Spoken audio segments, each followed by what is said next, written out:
Subscribe कीजिए हमारे YouTube channel Saxena CP classes को और बेल आइकन को प्रेस कीजिए हमारा लेटेस्ट एजुकेशनल वीडियो सबसे पहले देखने के लिए। सो हेलो फ्रेंड्स, जय हिंद। एक बार फिर से बहुत बहुत स्वागत है आप सभी का आपके अपने YouTube channel Saxena CP classes में। दोस्तों, जो DLED का आप लोगों का पेपर हो रहा है, उस पेपर का लास्ट और अंतिम जो पेपर कंप्यूटर को हुआ है, उसके सोल्यूशन को लेकर के मैं आप लोगों के साथ हाजिर हो गया हूँ। यदि आप सभी इससे पहले जो आपके पेपर हुए हैं, मैथ का, साइंस का, सोशल स्टडीज़ का और आप लोगों का हिंदी का, जो भी जितने भी पेपर हुए हैं, सभी पेपर के सलूशन को मैंने कंप्लीट रूप से करा दिया है। संस्कृत का वो भी करा दिया है। अब लास्ट और आखिरी पेपर है आप लोगों का कंप्यूटर का, उसके सलूशन को लेकर के आए हैं। तो जितने भी लोग नए हैं, यदि नए होइएगा तो मुझे आप सभी की बहुत बहुत बहुत ज़्यादा हेल्प की ज़रूरत है, क्योंकि चैनल छोटा है, उसे आप लोगों को आगे ले जाना है। यदि अच्छा लगेगा तो ज़रूर लाइक और सब्सक्राइब करिएगा। यदि पसंद आए तो शेयर ज़रूर करिएगा। दोस्तों, जैसे आप लोगों का सामना है, क्वेश्चन है आपका पहला कि एजुसेट क्या है, तो ध्यान रखिएगा। एजुसेट जो होता है मेरे दोस्तों, वो एक प्रकार का बोल सकते हैं, देखिए कि सैटेलाइट है। क्या है आपका? सैटेलाइट है। एजुसेट क्या है आपका दोस्तों? सैटेलाइट है। आगे कह रहा है, देखिए कि इनमें से सर्च इंजन नहीं है, तो ध्यान रखिएगा। बिंग, गूगल और याहू ये आपका सर्च इंजन है, लेकिन जो फायरफॉक्स होता है ये आपका सर्च इंजन नहीं होता है।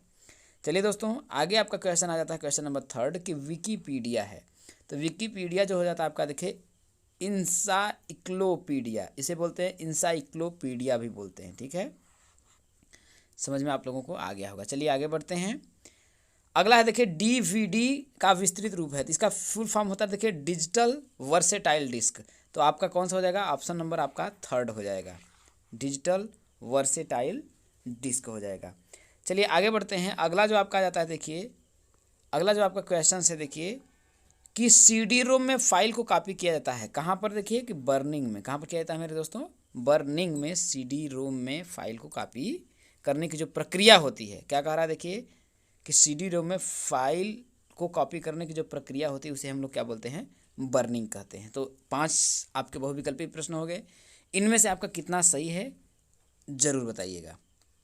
आगे बढ़ते हैं दोस्तों। अगला जो आपका क्वेश्चन है, देखिए कि डाटाबेस के प्रमुख तत्व बताइए। तो डाटाबेस का प्रमुख तत्व ये होता है दोस्तों कि जैसे देखिए टेबल जो होती है, टेबल को आसान पढ़ने के लिए पंक्तियों और स्तंभों में जो डेटा की व्यवस्था और संगठन से मेल खाती है, ये हो जाता है। और जो प्रपत्र होता है, इनपुट या इंटरफेस है, जो कमांड डेटा को काम करने के लिए निष्पादित करने की जो अनुमति देते हैं। और जो रिपोर्ट आपकी होती है, रिपोर्ट में क्या होता है कि देखिए तालिकाओं के साथ काम के परिणाम हैं, इन रिपोर्ट के में अक्सर कहा जाता है। तो ये सभी आप लोगों का आ जाता है डेटाबेस के अंतर्गत। आगे आपका आ जाता है, देखिए कि वेबसाइट क्या होती है। तो वेबसाइट क्या होता है? देखिए कि अगर वेबसाइट क्या होता है, सार्वजनिक रूप से इंटरनेट पर उपलब्ध वेब पेजों और संबंधित सामग्री का एक संग्रह है। वेबसाइट क्या होता है? देखिए कि वेबसाइट सार्वजनिक रूप से इंटरनेट पर उपलब्ध वेब पेजों और संबंधित सामग्री का एक क्या होता है? संग्रह होता है। क्या होता है? जिसे सामान्य डोमेन नाम से पहचाना जाता है। और जो बोल सकते हैं, देखिए कम से कम एक वेब सर्वर पर प्रकाशित किया जाता है, ये आपका वेबसाइट होती है। आगे आता है, देखिए शैक्षिक दूरदर्शन से आप क्या समझते हैं? तो देखिए शैक्षिक दूरदर्शन क्या होता है? देखिए शैक्षिक का मतलब होता है कि शिक्षा से रिलेटेड, और दूरदर्शन मतलब दूर से दर्शन मतलब देखना, शिक्षा के लिए दूर से देखना। तो ये क्या हो जाएगा? देखिए कि यह संचार के साधनों में सर्वाधिक सशक्त साधन है। क्या है? शैक्षिक जो दूरदर्शन है वो क्या है कि यह जनसंचार के साधनों में सर्वाधिक सशक्त साधन है। यह शिक्षा का एक ऐसा बोल सकते हैं कि अनौपचारिक, औपचारिक नहीं, अनौपचारिक माध्यम है, जिसके द्वारा हम बहुसंख्यक जनता से अपना क्या कर सकते हैं? संपर्क रख सकते हैं। भैया दूरदर्शन के माध्यम से आप देखते होंगे, टीवी, दूरदर्शन मतलब टीवी के माध्यम से आप देख सकते हैं कि बहुत से लोगों से क्या कर सकते हैं? एक साथ क्या कर सकते हैं? देखिए जुड़ सकते हैं। वो माध्यम जो होता है अनौपचारिक होता है। तो यही कह रहा है कि यह शिक्षा का एक ऐसा अनौपचारिक माध्यम है जिसके द्वारा हम बहुसंख्यक जनता से अपना संपर्क रख सकते हैं। ये आपका हो जाएगा। आगे आपका आ जाता है, देखिए डाटा माइनिंग से क्या तात्पर्य है? देखिए तो ध्यान रखिएगा, डाटा माइनिंग का जो तात्पर्य होता है कि डाटा से पैटर्न निकालने की प्रक्रिया होती है। किसी से? डाटा से क्या निकालने की? पैटर्न डाटा माइनिंग जो होता है डाटा से पैटर्न निकालने की क्या होती है, प्रक्रिया होती है। अब बोला जाए तो देखिए कि अगर हम और कुछ अगर बोलें तो बोल सकते हैं कि देखिए डाटा माइनिंग का काम है कि मतलब कि डाटा का जो काम है कि किए हुए डाटा के पैटर्न को समझाए। क्या काम है कि जो आपका डाटा का पैटर्न है उसको समझाए और डाटा के जो बीच में संबंधों को क्या करना, प्रेडिक्ट करने का काम करना, डाटा माइनिंग का काम आता है। आगे आता है देखिए श्रव्य दृश्य सामग्री। श्रव्य दृश्य सामग्री के कोई दो उपयोग लिखिए। तो देखिए हिंदी में आप लोगों को यही पूछा गया था श्रव्य दृश्य सामग्री क्या होता है। तो श्रव्य दृश्य सामग्री क्या होता है, देखिए यह मैंने आप लोगों को बताया था उसमें कि विभिन्न जो प्रकरण होते हैं उनको रोचक, स्पष्ट और सजीव बनाती है।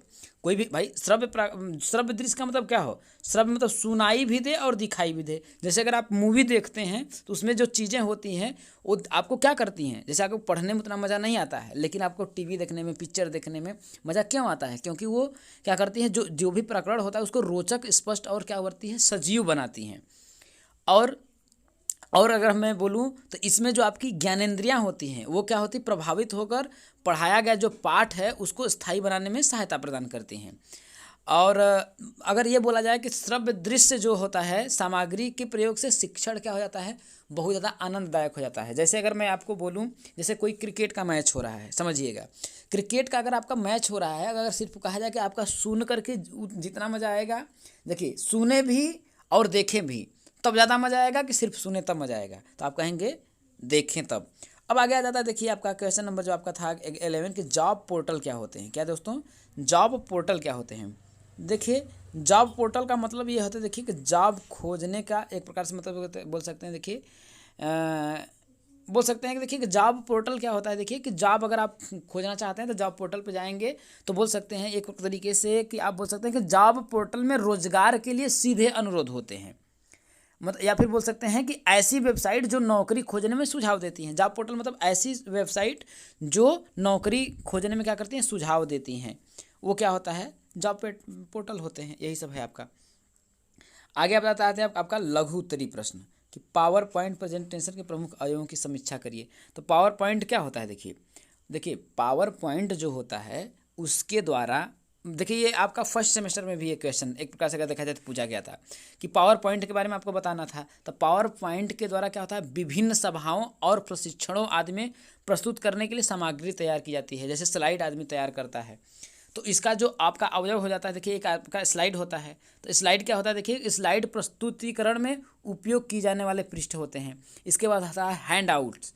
ये क्या करता है, देखिए कि यह प्रस्तुतिकरण को क्या करता है, सहारा देता है, सहारा प्रदान करता है। इसके बाद आ जाता है आपका वक्ता नोट्स। ये आपके अवयव हैं, कौन सा, स्लाइड है, हैंड आउट्स है, वक्ता नोट्स है।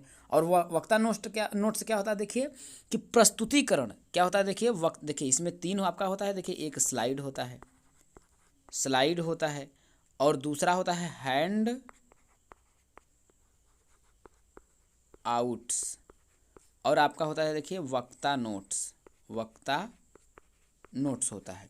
स्लाइड क्या करता है, देखिए कि यह स्लाइड प्रस्तुतिकरण में उपयोग किए जाने वाले पृष्ठ होते हैं। और हैंड आउट्स क्या होता है कि प्रस्तुतिकरण को क्या करता है, ये आपका सहारा प्रदान करता है। और वक्ता नोट्स क्या होता है, देखिए कि प्रस्तुतिकरण के समय वक्ता या प्रस्तुतकर्ता के स्पष्टीकरण के लिए स्लाइड के पीछे वक्ता नोट्स लिखे जाते हैं। क्या होता है, वक्ता का नोट्स लिखे जाता है। तो यही सब चीज़ें आप लोगों का आ जाता है। आगे आपका आ जाता है देखिए क्वेश्चन नंबर 13 कि टेली कॉन्फ्रेंसिंग के प्रमुख लाभ संक्षेप में बताइए।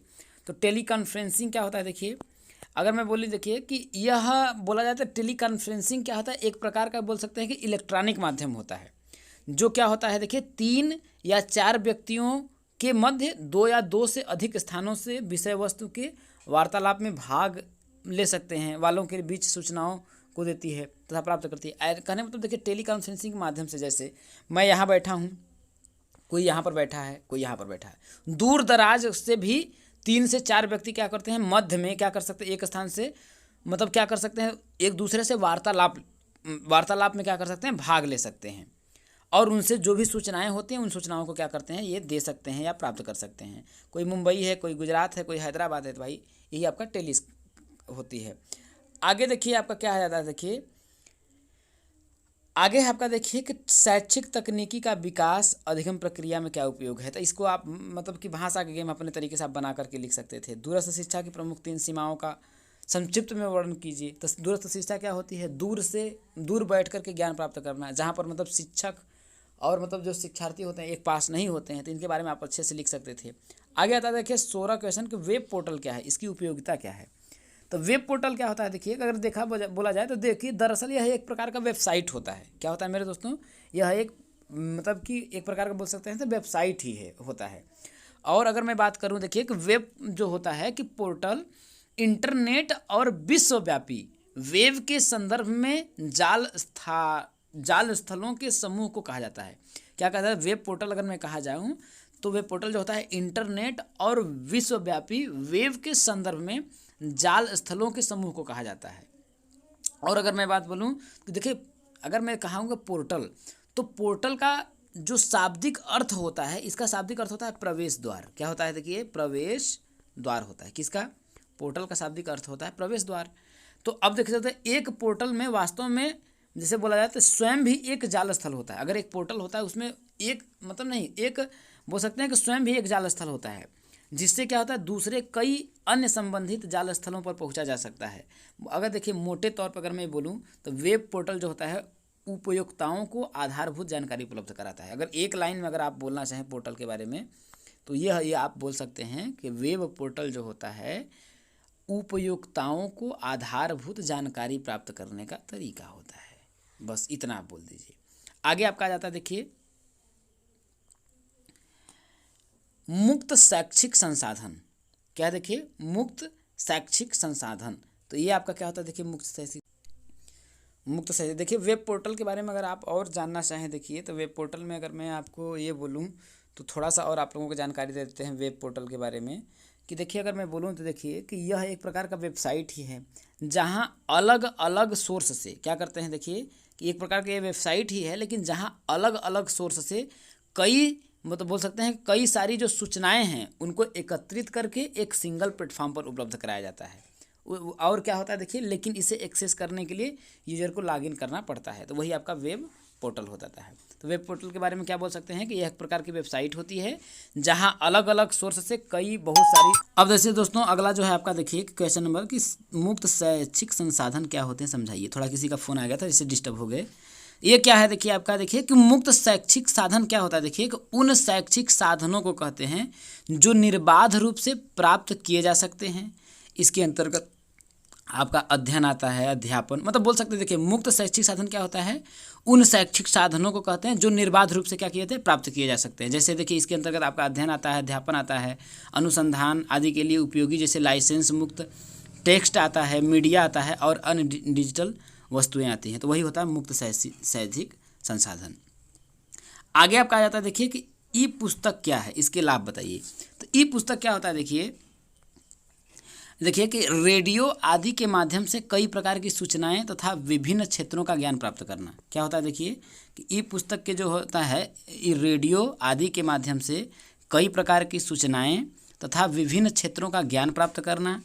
ई लाइब्रेरी का क्या होता है मतलब ई पुस्तकालय का क्या होता है आपका भाग होता है। अब ई पुस्तकालय में जैसे सभी स्तर के अनुसार जैसे अधिगम सामग्री उपलब्ध कराई जाती हैं। इसमें जैसे बोल सकते हैं कि आप प्राथमिक स्तर से लेकर उच्च स्तर तक अनुसंधानकर्ताओं के लिए भी हर प्रकार की सामग्री उपलब्ध रहती है। तो यही आप लोगों का ई पुस्तकालय के अंतर्गत आता है। तो उम्मीद करता हूं कि दोस्तों ये जो आप लोगों के सभी प्रश्न थे उसका मैंने सल्यूशन देने का प्रयास किया है। और अब तक यदि आपने और सभी प्रश्नों का जो सल्यूशन नहीं देखा है तो ज़रूर वहाँ पर जाइए, पूरे का मैं सल्यूशन दे दिया हूँ। ये आपका लास्ट था। तो उम्मीद है वीडियो आप लोगों को पसंद आई होगी। नए होइएगा चैनल पर ज़रूर सब्सक्राइब करिएगा। इस वीडियो में इतना ही। धन्यवाद।